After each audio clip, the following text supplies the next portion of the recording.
And one final question, Tom, because I think earlier today we had a couple folks share two sort of competing trends around the future of compensation, and so it's sort of this dilemma between localized versus like globally normalized compensation. And I don't think the question is which one should people do, but rather I'm curious to learn how would you help somebody arrive at a decision that's right for them to determine what their strategy is for localized compensation versus globally normalized.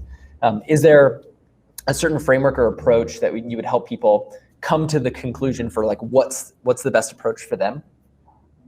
Yeah, I really believe we somewhat talked about this. There's the operating and running the business, right? Because we all have to operate under an operating plan, a budget of sorts, and then there's the talent, right? So that's going to ultimately come together as we talked about. And I think when you start to say, hey, we're going to have a global strategy, right? And that global strategy is going to be based on this set of data or market principles, and you're going to run that out in terms of your modeling, which you should, because that's how you're going to build out your financial plan.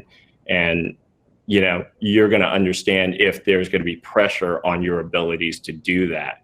And based on what you are establishing there, the real test is from the recruitment aspect, is there going to be, the ability to hire, or are you going to ultimately win or lose?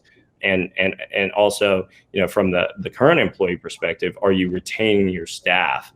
And that's just not from the standpoint of comp, but it has an input into that, right? So I think you have to do the workup on both ends and test that, because that's going to ultimately help you back solve the right approach, right?